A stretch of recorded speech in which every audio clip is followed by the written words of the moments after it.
Don, it's nice to have you back on the podcast. How you doing? Good. It's great to be back. It's a beautiful Good, day. good. No, it sure is. I mean, in England, it's a bit wet at the minute. It looks a lot nicer where you are, but but no, it's great. It's great to have you back, and this time we're on like a video call. This time, Yeah, this will be fun.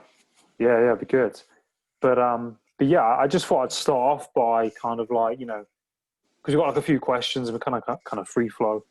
But I thought like we could start by the question of the importance of believing in yourself and like your business and like why that's important. Yeah, I mean, last time you and I chatted, we talked about that a bit about having the positivity bubble, but it's amazing because if you can believe in your dream or your vision and not let anything else come in, it's absolutely fascinating what happens. So as you know, I'm a big metaphysics guy. And so a big story to support this was like this year I'm trying to let more negativity go Mm, and not just be in the positivity bubble, but let more negative thoughts go. You may have mm, them, but then just let them pass. And I said, I'm going to try to be more present with people because sometimes I'm so goals driven that I don't enjoy the moment. And even if the moment, the now is something simple as like the sun coming up or, the wind blowing through the trees. And it sounds kind of woo woo, but when I tried and I got this from Eckhart Tolle's book, The Power of Now, which is a mm, phenomenal read. But mm, I said, I'm going to start using more now moments. I mean, I'm going to believe in myself, but believing in myself means not stressing about the future, being engaged in the now. And by engaging in the now, my future is going to work itself out. So a great example of this is I started trying to just talk to more random people, ask how their day is going, how's everything going in their life. And so I go to Chipotle a lot, which is a big chain in the US for burritos and Mexican food. And I go in there probably three times a week. But when I'm doing the power of now, I started stopping more, asking people how they're doing, how their day's going. I'm an investor in Chipotle, keep up the great work. And so a lot of the people at the chain started, engaging me more, talking more. Thanks for being a customer. We don't get the appreciation that we'd like to see. And so after a while, the manager invited me to be at the recruiting event. And I said, well, I appreciate the invite, but I'm not a Chipotle employee. He said, no, Don, you don't get it. You're one of the few that comes in here, you're loyal and you take an interest in the employees. So whoever we hire, we want them to be someone that you would want to order food from and engage with when you come to Chipotle. And so that was amazing because that's never happened before. And then I go to two Chipotle's pretty much near my house, and I was in there and talking to people. And after a certain amount of time, I started getting free drinks, free meals, just things like that. And that hasn't happened a lot, but because I took the time to go back to your question, to believe in the power of now, that I'm going mm. to have the future I want, but I have to engage in the now. Amazing things started happening, and that was one of them. Wow, no, it is really amazing when you talk about what happens, and I think that's like really important, isn't it? To be engaged in the now, because I think a lot of the time we're so focused on, like I said, those goals, objectives, things that need doing, all of these kind of things like, on the surface, and we can kind of get like lost in the now. And I think, like you said, by engaging more in the now, you start to notice more things. Like you said, even if that's the sun rising or like, the wind, and especially like, with engaging with the employees and, taking an interest in, the restaurant and those people is going to like make, um, you know, because they can see that you're engaged in what's going on, you care. And, by you caring in the now, obviously in the future, they're going to give you back kind of what you're giving them in the now. Yeah, it's funny. There's another person. Hold on, my voicemail's going off. No, it's absolutely fine. Don't worry, it's fine. There's another person on YouTube. If you haven't checked him out yet, it's called Owen. His name's Owen Cook, and he Mm, used to be in the dating world, for guys, but now he's more self help and just personal development. And one of the things he talks about is just the inner self is always coming through. And I didn't realize this because I may be in an event where I don't really want to be, right? I'd rather work on my business. I'd rather read a book. And sometimes you got to go to things that aren't in your ideal wheelhouse. But what Owen teaches about the inner game is even if you stay silent at these events, people can see the inner self coming through. And what that means is they'll know that you don't want to be there, or they'll know you're not enjoying the interaction. And so when people detect that energy, that flows downhill, right? People may not want to talk to you. You may not get those conversations. People may perceive you differently. And you really shouldn't care what people think of you, but you don't want to send out a bad vibe when other people aren't doing anything. And so what I learned from the inner self is always coming through is when I'm engaged in interactions, I'm trying to enjoy the now and take the approach that this is going to be a great conversation. This is going to be a great meeting. This is going to be a great networking chance. And so when I started adopting that on LinkedIn, because I get these invites all the time where, hey, thanks for connecting, saw your profile, let's have a 15-minute call. And so I got a guy that got on the call and said, I don't understand how you wrote an SEO book, but you're a math tutor. Please square that circle for me. And so I took the approach of this is going to be a great meeting. And even if the guy's got criticisms of me, that's fine. And so he was talking for 10 minutes about his business. I explained my book. I explained my math site and how I kind of do both. And I was answering his questions back to him, repeating his language back to him.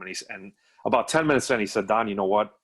For the first time in 5 years, I met somebody that actually listens to me. And he's like, you're one of the best passive listeners I've ever heard. You can repeat back what I said to me and you understand what I'm getting at.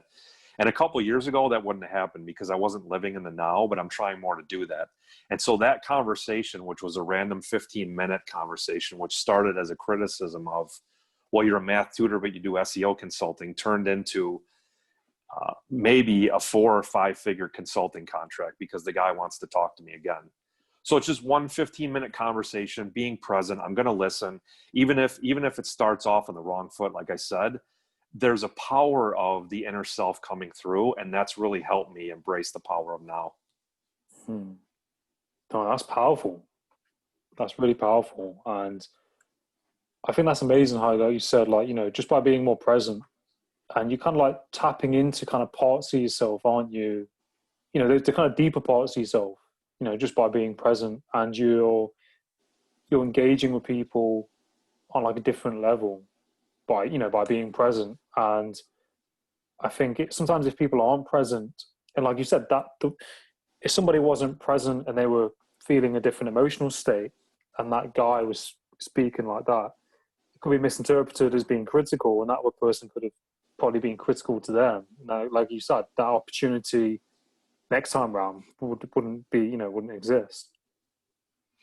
Yeah, it's funny because Owen and other people who are big power of now, embrace the moment types like to say that the less you expect out of an interaction or relationship and just be present, the more you'll get out of it. And that's the great paradox that I've learned in 2020.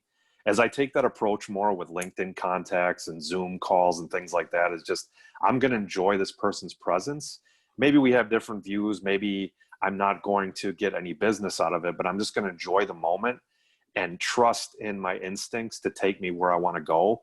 It's been an amazing response. And it's a big shift for me because I'm very goals driven. We're going to do X, we're going to do Y, we're going to get this money, we're going to get this traffic. But as I pulled back and enjoyed more of the spiritual and the now, it's amazing what's happened. Yeah, no, definitely. I think people should do more of that. I think like in society, if people, lived more like that, and just had that kind of approach to things and that mindset to things, there'd be less probably anxiety, less stress. I mean, I remember when I won't go on too much about it. When I did my coaching, we did a module on, being present, and it was called presence. And it was like, noticing your breathing, what your thought processes are, what you're picking up on. And when you really tune into that, you kind of start hearing, things more clearly, like the wind or cars passing by. And it was really, really kind of overwhelming. And like when we was tapping into our breathing, I kind of realized, I was probably not even breathing the correct way, but being present, it's it gives you a lot more clarity, doesn't it, in the way you see things. Yeah, there's a power too that it brings, especially with strangers or people that you're just meeting. It completely transforms the first impression. Because even if you may not be the typical person they talk to, if you're just there in the moment, in the now, and taking things as they come, which is another great phrase from the whole power of now, just take things as they come and trust in your instincts. The interactions just transform. It's like night and day. I mean, Mm, some people in the past where I really haven't had much of a chat before, if I'm just sit there and I'm present, they start opening up. They start telling you more things without you having to pry and probe to get the information. And they enjoy it too, because they mm. feel like someone's there with them listening. Yeah, yeah, no, definitely. It is pretty amazing, like you said, and I think, like, as well, what you mentioned, if you're going somewhere where you don't really want to be, and just by being present and not having that kind of, like you said, that kind of, because you give off a vibe, don't you? If you don't want to be somewhere, people are going to pick up on that energy. And like you said, like, you could be not really wanting to be there, but being present and just taking in what's going on, could open up opportunities for you. And I've experienced that when I've worked in jobs where people don't want to be there, and they don't want to be there. You can feel it, and it's the body language as well, and all these things. Yeah, it's fascinating how it transforms the way people interact with you. And I mean, if you go into a like, here's a perfect example. The other day I had to go grocery shopping, and I'm like, I don't want to do this. It was kind of cold out, and I had to drive 15 minutes. My wife gave me a huge list of stuff to do. I'm like, okay, I'm just going to be present. I'm going to enjoy the moment. I'm not going to let dreams of the future and financial goals and all that get in my head. I'm just going to enjoy the sun, enjoy the wind, and enjoy the, inside Whole Foods. I'm going to enjoy the layout, enjoy the experience, and let's see what happens. So I'm walking down the aisles, I'm grabbing the groceries, and I'm not rushing. I'm just going slow, enjoy the day. And in about the third aisle I was in, I looked at one of the containers and something popped in my head about energy versus reward. And so when I finished grocery shopping, all of a sudden, all these thoughts started swirling in my head. And I basically came up with another book, and 1/4 of it is already written just from one experience. Because I took the time to just step back, enjoy the moment. And it popped in my head when I was looking at this product on the shelf. I'm expending less energy worrying, but the ideas and the positivity are coming to me. And so all of a sudden the book idea came, and I came home and I was writing for like 2 hours from one experience. And so there's another perfect example of not having expectations. I think Eckhart Tolle talks about this is just intention. I Mm, intend to go to shopping and I'm going to have a good time. I don't expect anything out of it. I'm going to enjoy the time now, and look what happened. mm. Wow, that's so incredible, isn't it? Like you said,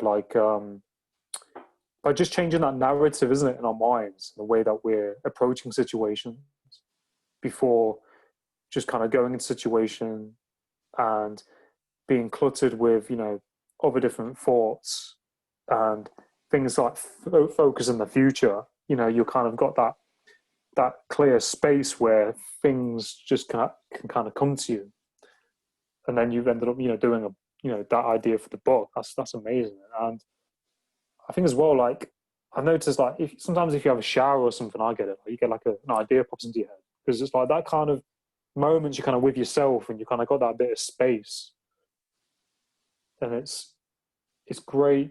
It's a great kind of, like you said, it's a great way that you kind of put it out there into real life. Not just in the shower in one place. Yeah, that's actually step three in the book called The Technique for Producing Ideas. After you immerse yourself and get familiar with the material, sometimes you just take a step back and go do something completely different away from what you're studying. And then the breakthrough, the idea comes. And that all comes from the subconscious, right? If you're Mm, constantly in your own head, there's no time for the subconscious to, mix all those facts up and come up with that breakthrough idea. But when you step back and give your mind space, the subconscious can work in the background.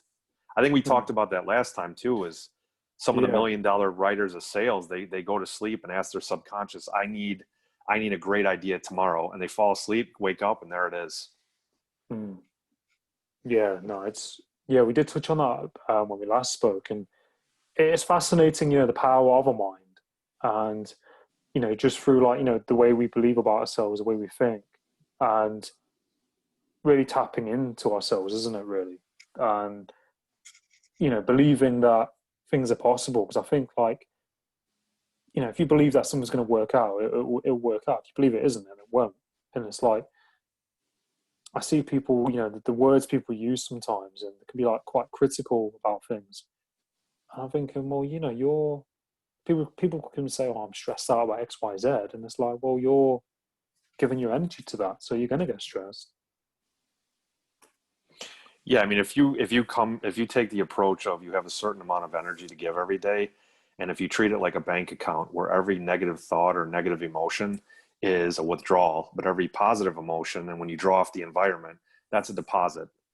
And Mm, so if you have a net positive thoughts over negative, your energy, your whole day is going to change, right? Because you're not, what's the old metaphor of like negativity is like carrying around a bag of bricks. You just got to let it go. Let it mm, go and you'll feel lighter. If you yeah. treat life as it's a light moment, it's life is easy, it's a game to be played and had fun, your entire outlook changes. Mm, yeah. No, definitely. I think it's so important, to be positive and to have that, approach to life in that way because, you know, the the relationships that you have, the relationship that you have with yourself is kind of like, the relationship you have with others. Like if you're not kind of like loving yourself and if you don't have a good relationship with yourself, how can you expect to have a good relationship with other people? Yeah, I mean, if you look and you don't have to be religious, but the No. Bible says as within, so without. It's you're inside. The world is really a mirror to your emotional state inside. So you could have the same two people in the same, let's say, networking event, but one person has a outlook of I'm going to enjoy this moment and have a good time and meet people, and the other person is I don't want to be here. I don't like networking events, and you're going to see two completely different results because Mm, like we talked about at the beginning of this, the inner self is always coming through. mm, And I mean, Neville Goddard talks about that. I'm a huge Neville Goddard fan. We touched mm, on him before. mm, He's big into metaphysics, but your world is shaped by the expectation and the view you have of your future. So you don't have to dwell on the future, but you can enjoy the moment now, but have the approach that when I go into the future, I'm going to continuously get better and I'm going to realize my dreams. And I'm not mm, going to stress about when it's going to happen. Because if you look at Eckhart Tolle, if you look at Neville, if you look at all those top metaphysics people, one of the general themes that is reoccurring is time is the cause of all your stress because something hasn't happened yet. You're constantly stressing on, okay, I don't have my X million dollars now. When's it going to happen? So you're in a conversation with somebody, but in the back of your head, even if it's a little bit, you're like, oh, when am I going to get the X million? Or when am I going to cut this deal? Or when am I going to get this new car? Instead of just trusting in your instincts and saying, I've done the homework, I'll continue to get better, and I will have my goal. Time is taken out of it. It will happen. It's just you have to be in the now and trust your instincts. mm. Yeah, no, definitely. I think I think I've learned a lot through podcasting. I kind of like to hit the ground running, be confident, and just kind of like go go go. And I've kind of like learned through doing it that it's patience, it's a process, and it takes time, and you kind of have to kind of be vulnerable sometimes, and get in order to grow. Um, you're not always going to feel confident, are you, in certain situations or things like that. That you kind of have to, like I said, believe in the process and trust that, in the future, X, Y, Z is going to happen. And it's just like you said, sometimes probably reminding yourself, reflecting on that kind of narrative. Yeah, you bring up a great point about the podcast and just, kind of learning as you go is there's two types of stress. There's the bad stress that is chronic, but there's also something called eustress, EU stress, which is the good type of stress. Some may even call it tension. I mean, you can feel the tension when you're in a conversation with somebody new and you're not sure where it's going to go, if you just step into the tension and embrace it and use that power, things will turn out well, versus taking the tension and being, oh, I don't know exactly what I'm doing here. If you're focusing on not knowing what you're doing, you're in your head. And when you're in your head, you can't be clear to the moment and come up with the solution. Versus if you're just there, maybe I don't know some things, but I'm confident I'm going to get through this and I'm going to have a damn good time. That's usually what happens. Yeah. Yeah, no, definitely. We're in full control of our experiences, aren't we? And what we envision in our minds, we create, physically in real life, don't we? Yeah, I mean, I don't know the old saying, but it's like you can't control certain things that happen to you, but you can control your response. And so if you keep your inner state in a positive mood, or even if you have a negative emotion, if you just, like Eckhart Tolle talks about this, recognize the negative emotion, but look at it from a distance. So maybe I'm anxious right now, but then I see it, I'm in the now, and it passes, and now I can take right action. So the anxiety passes, now I know what to do, versus dwelling on the anxiety. And then, like we talked about the bag of bricks, it drags you down, and now you can't get to where you need to be. Yeah, no, definitely. It's very it's very real, isn't it? When you think about it, it is so real. And I've noticed when I was working with somebody once, they were saying that they did like public speaking and they got really anxious, doing public speaking. And they actually, when they was on the stage, they said, "I'm actually feeling quite anxious right now."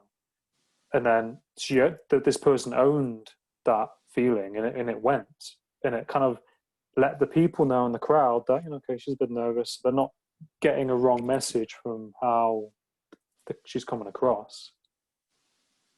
Yeah, that's even a better way to put it, is just owning it. Just, I'm anxious right now, or I'm scared right now. But once you recognize it, like you said, you embrace the moment and you can move forward. That's such a great point.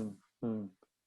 Yeah, no, it's definitely interesting as well. I was thinking the importance of trusting other people, like especially in business, because I mean you're in business, and how you need to. I mean, we all probably all make mistakes and things happen in business, but why it's important to trust people. Yeah, I mean, I've been pretty trusting for a while, sometimes to a fault. But what I like to do if there's money or legal terms on the line is I'll start off with an initial sense of trust. If I get an odd feeling, maybe I'll ask some questions. But what's really helped me is either having a lawyer or somebody watch my back who's completely out of the situation. So my wife, as an example, a friend or two I may run a potential deal by, and then my lawyer too. I won't tell the other person that I'm doing that, that's in the business deal, but it's Mm. nice to. And the people I pick are different personalities than me, because I'm trusting. I mean, I've pulled back a little bit. I used to be super trusting in business deals, but to have somebody that's a little bit more objective and out of the equation, they can look at it from 1,000 feet above and say, hey, maybe you're missing this, maybe you're missing that. So Mm. that served me well. And I think Reagan said it best: is trust but verify. So because if you're Mm. if you're not trusting of anybody, you're never going to build relationships. But if you're too trusting, you can be taken advantage of. So I would say maybe like 90-10. You can be 90% trusting, but get 10% somebody else to verify that what's being said is actually going to happen. Yeah, no, I see. I suppose like as well, like having someone else's kind of judgment on the situation or something, isn't it? Like is it, I don't know who said it, but like saying like two brains are better than one or something like that. I don't know. You kind of see, because yeah, no, I think that's definitely important, because like you don't want to be taken advantage of, and you might, it's your time, might be your money, and your kind of emotional kind of welfare, isn't it? Because there's loads of people. I've seen lots of movies and films where people gone into business. Um, is it one of them, The Founder? Have you seen that, The Founder? Yeah, Like, it's a good movie. yeah, it's a good film. I mean, that is. I mean, it kind of is what it is, isn't it? Really, but he was just that kind of person who was just polarized on that one thing, and it's kind of a bit like the wolf and the sheep in some ways, isn't it? I suppose. Yeah, and there's a flip side to it too. Is I mean, I know people I've known for years that are on the other side of the pendulum, and they constantly overthink, analysis paralysis, and they're still doing the same job. They're still in the same mindset because they don't take the risk. They don't have any trust. And I think it's if people that don't have a lot of trust, I find there's a lack of trust in themselves because it's almost a mirror, right? If I don't trust anybody, I don't want to take a leap. It's because maybe I don't trust in my own faculties. Mm, And so there's that other side of the pendulum that people got to worry about versus just taking a leap and seeing what happens. mm. Yeah, no, definitely. And I think that's like why you see some companies that don't succeed because it'll kind of trickles down to probably how the person at the top is kind of, you know what I mean, thinking about themselves or how they are. And then that trickles down into the business. I've seen that happen in, you know, management in places that I've worked, you know, how it kind of trickles down into the workplace. Yeah, that's a great point. I mean, when I started Math Celebrity, was it now 13 years ago, the job I was in, I mean, you had to fill out a form or get approval for everything. We used to joke that you had to get an approval form from your manager to go to the bathroom. I mean, it was crazy. There was That just they had tight reins on everything, and that's why nothing ever got done. I mean, things that should have taken an hour took 2 weeks because you had to fill out a form, get approval. That person had to get approval. So what you bring up is so true. It's like there's a balance, but I think the balance should lean more toward leniency. I mean, if you get burned, you get burned, but at least you've learned your lesson of more of who you can trust and who you can't. But if you're constantly walking around with a leash around your neck, you're never going to get anywhere. mm, yeah, no, definitely. I think it's that kind of corporate, some corporate environments, not all corporate environments, but I think more so some corporate environments kind of changing the way they go about things, aren't they? Like um, kind of more kind of say lenient, more kinder. Because I follow that Gary Vaynerchuk, and he was saying, for one example, he had this thing where he was saying to people, you know, you can take as many holidays as you want, or he said something like that, something about, you know, holidays. And he said nobody took any holiday for like X amount of period because they were afraid. And he had that kind of rule. He was saying, you know, you can take a month if you want, or something like that, or however many weeks. But people were afraid to take more than the set kind of, is it 2 weeks or whatever it is? Yeah, that's and I think a lot of big corporations it's still that way. Everybody's looking to their peers. They don't want to stick their head up. They want to be the first one to they don't want to be a pioneer because they have this sense that, you know, pioneers get arrows in their back. I used to play baseball with a kid and you just jogged my memory. Whenever he played baseball, he would look to his dad, who was kind of overbearing on the bleachers, to make sure, and especially if he screwed up, he would instantly look over to his dad because I think he had that fear in his head, like if I screw up, my dad's right there watching, versus having the dad encourage him. And then I think the people that don't take risks, they have that inner governor, that inner dad in them, that overbearing parent always watching instead of just saying, you know what, I'm cutting you out of my life. I'm gonna do what I'm gonna do. I'm gonna take the risk and that's it. Mm, yeah, no, definitely. I think it's so important, isn't it? You know you know how you bring up kids, and you know like little things like that could be detrimental, and people could, excuse me, um, take that into their adult life or their work life just because you know their parent was you know behaving that way. Um, I think that's sort of kind of like where empathy comes in, isn't it? Like especially in workplaces. I mean, I've worked in places where you know we're working X amount of days in like restaurants and hotels, and you know if there's something going on, the manager's like, you know, on a scale of 1 to 10, how important is it?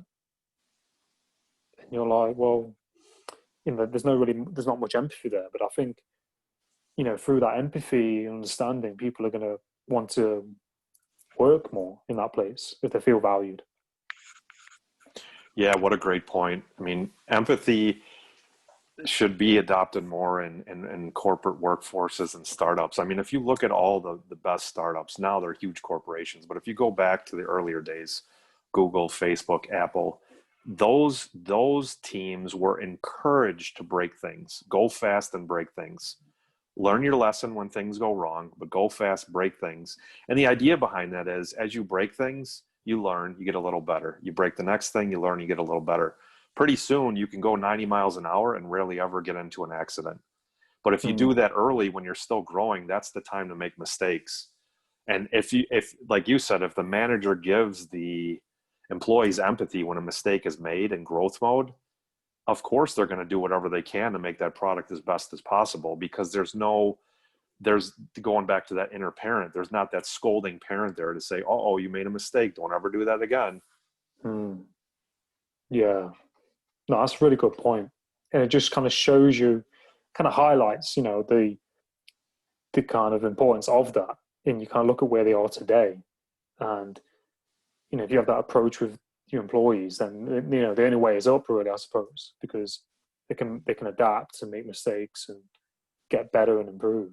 I think that kind of like comes through as well, like comfort zones, like stepping out of comfort zones and why that's important. Yeah, I mean, that's one of the big journeys to be an entrepreneur, to help you grow, even if you're not in business. If you want to grow at your day job, you want to grow in your relationship, you got to take risks and get out of your comfort zone. So the best thing to do is just say what's working and what's not. And if it's not working, is there a risk I can take, or maybe a completely different direction I can take to get out of my comfort zone and maybe influence the things that aren't working? So, like, perfect example is I talked about at the beginning of the episode, is just being in the now more with people. Like, I wasn't a big fan of talking to strangers and going to certain events. I like to just usually work by myself and not go out to huge parties. I mean, I used to be like that when I was young, but I enjoy more of the solitude. But Mm, I took the approach in 2020 of, if I have Zoom calls or maybe I meet somebody in public, just take maybe 5 minutes, be in the now, learn more about them, and see how things go. And then the second thing to get out of your comfort zone is just understand if it's you don't have the skill or you're scared of what's going to happen. Because if you take out the scared of what's going to happen, most of everything else works itself out. There's that inner leash on you again, that you could step out of your comfort zone, but you're scared of what happens if it doesn't work, instead of asking yourself, what happens if this does work? So, like, if you look mm, at investments, for example, I can give you a perfect example of this. There's a guy I know that's, as I was telling you before, doesn't take risks, doesn't like to step out of his comfort zone. And there was a trade to be made with crypto. And he said, well, if this company's not proven, this coin, nobody really knows about this, you're going to spend $1,000. And then maybe there's an 80% risk that you lose it all. I said, yeah, but the 20%, what happens if it goes up? And so he was running the numbers on paper. He goes, okay, well, maybe there's a chance you make 5, 10, 25, 30K. And I said, exactly. So I can part with $1,000, but if there's even maybe a 10% chance I make 30K, what's the problem, right?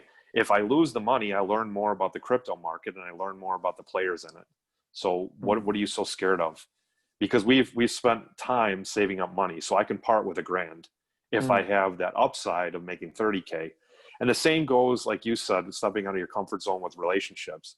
If you're scared to go talk to somebody on LinkedIn or in public who has influence, who has power to maybe change your career or change your relationships and build your network, you're never going to get anywhere. I mean, what's the worst that's going to happen? That person says, I don't have time for you, or no, thank you. If mm, you're in the now and don't have any reservations about rejection, then what did you lose? You lost 10 seconds. But if you build one relationship that's maybe with a huge network or with a 7 or 8 figure person, where's that going to take you? That'll take you farther than any other relationship you probably have. And what did it take? 5 minutes and no fear of rejection. So, mm. Damn. Yeah, no, that's it's definitely key, isn't it? Like what you said about as well, like, sending that message to that person, like what's the worst thing that can happen, you know? And I think like, like it might open up doors for you, you just don't know. And it's a bit like, when I was thinking about when we connected on LinkedIn, we did a podcast, we're doing one right now. And, it just takes that just stepping into the unknown, doesn't it? And not being afraid. I mean, I put off doing a podcast for 2 years because I was afraid. I was worried about what people were going to think. I didn't message anyone for a while. And then, you do it and, you get a yes, you might get a no. And, it does kind of change like your reality, just pushing out those, like you said, pushing into the unknown. And you don't know what other doors might open up for you. Yeah, great point. I mean, I'm going to go back to Owen Cook again. He brings up a great Yeah. point about this. He says most of the stress we have going into a conversation with somebody new or a new environment is we don't think we have enough value to bring to the table. And if you just come into the interaction saying, I'm a valuable person, I know things that maybe people don't, and I'm going to have fun in this conversation, you bring more value than 95% of people that go into a conversation. Because if you look at most people, they're distracted with their phones, they're not in the now, they're not listening. If you can just, let's say you're talking with somebody that's partial celebrity, maybe worth 8 figures, they got a big business and a big name. Most of the people that talk to them are talking to them because they want something from them. If you go into that interaction just to be in the now and listen, that's huge for them, because not a lot of people listen to them just to listen. They're there to take something from them. So that's an automatic value add. And if you approach it from, I'm valuable and I have something to bring to the table, you'll lose all that insecurity and that anxiety about new experiences. Yeah. Yeah, no, that's powerful. Yeah, it's definitely powerful, isn't it, when you think of it?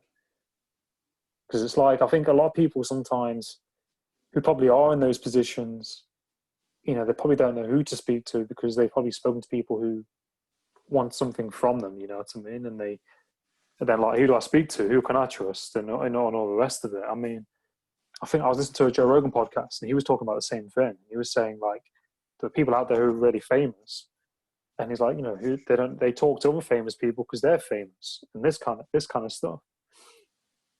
So it's really interesting.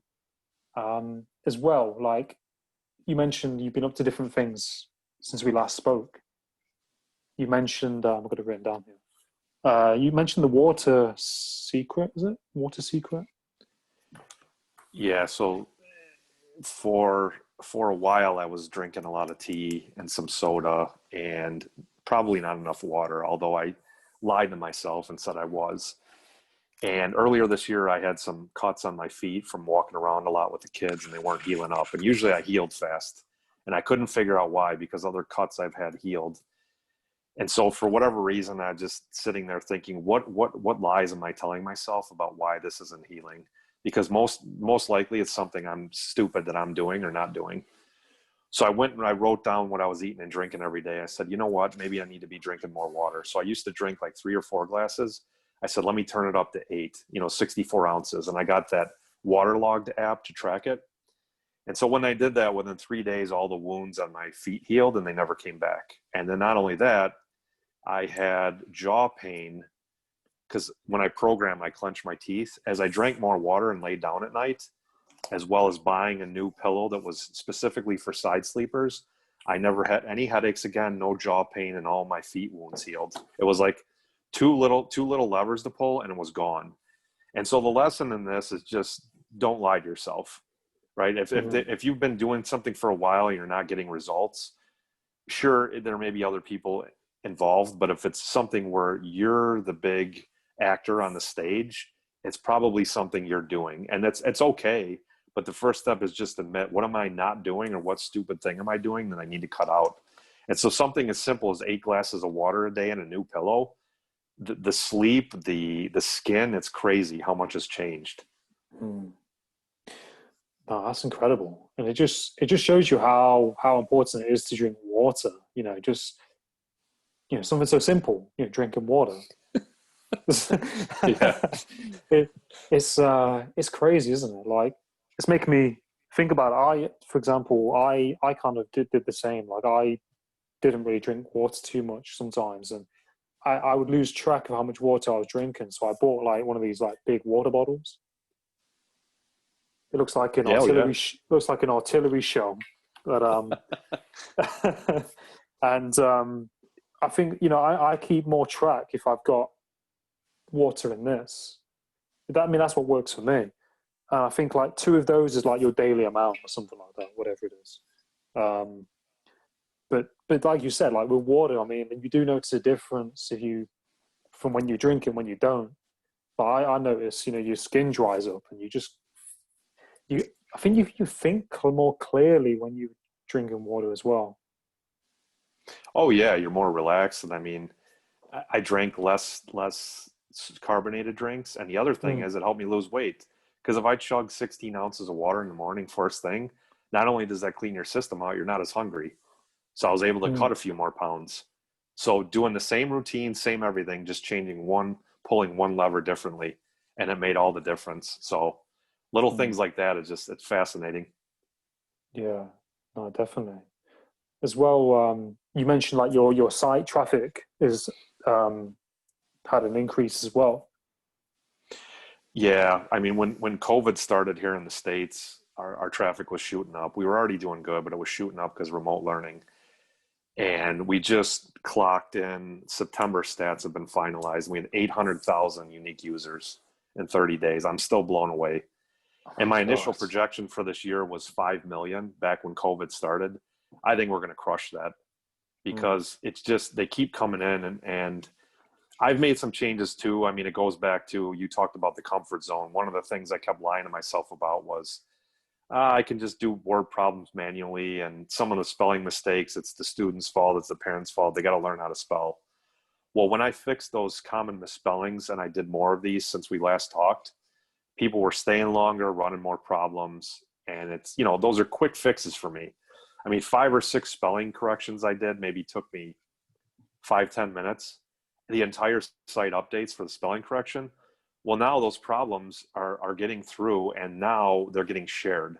So not only did I help somebody, they shared it and they brought more people into my site. So it's a perfect example of just don't lie to yourself, right? Because what's the old saying? You are the easiest person to fool. So if mm, I'm honest with myself, I take a look in the mirror and say, this is something that I'm doing or I should be doing.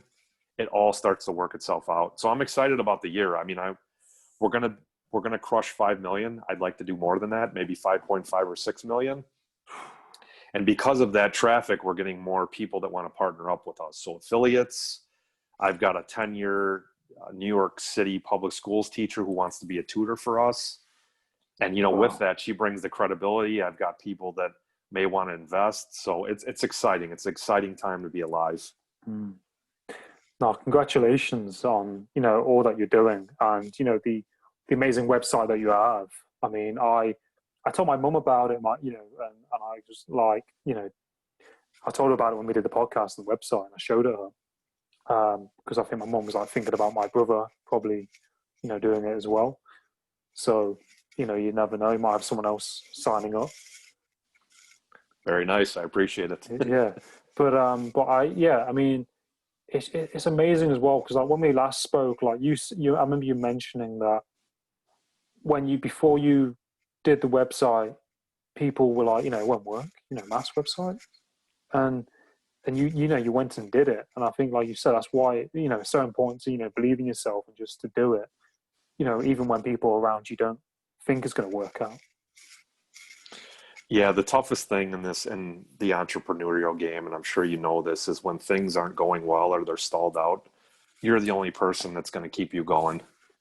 Mm, Because there's certain people that won't care what you're doing, and there's certain people that will take the opportunity to tell you all the reasons it won't work. But if you can sit there in the dark, and I say dark as a metaphor, when things are going bad and the rain's pouring down and the winds are blowing everything over, if you can just hold the line and be steady like an oak tree and let it pass and get through it, that's like Ryan Holiday says, the obstacle's the way. Once you get over the obstacle, you're on to bigger and better things.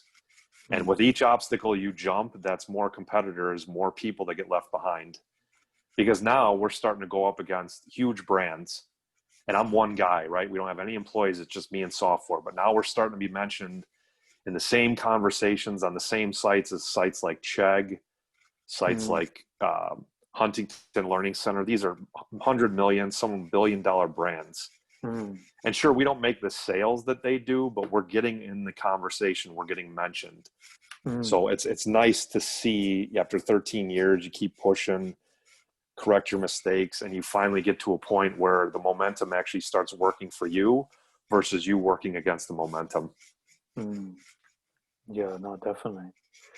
It is amazing what's happening with your site, and I think like as well, like when I last looked, it's been featured on CBS, Fox News. It's been mentioned on all these big news platforms as well.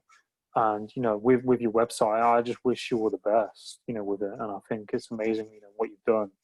And each time I speak to you, I really take so much from our talks. And I think people listening and watching this as well will take a lot from it, and hopefully apply the things we've spoken about and talked about previously to their lives. It really really means a lot. Yeah, thank you so much for having me and the kind words. I always have a good time when we Yeah, no, talk. yeah, no, same here. You're very welcome. But where can people find you on like social media and like your website, things like that? Probably the best social media site for me is LinkedIn. So it's just linkedin.com/in/Don Sevcik, Sevcik. Mm. Oh, Or if awesome, you go to awesome. Math Celebrity, I got my LinkedIn at the bottom. You can click that too. Yeah, no, that sounds awesome. But no, I definitely put your details in the description as well. Yeah, sounds great. Yeah, Thank you yeah, so yeah. much. No, you're welcome. But it's been great talking to you, Don, and I'll definitely stay in touch with you and everything. Sounds great. Thanks for having me. I had a blast. No, you're welcome. Have a great day where you are. You too. Cheers. Thank you, Don. Bye. See you.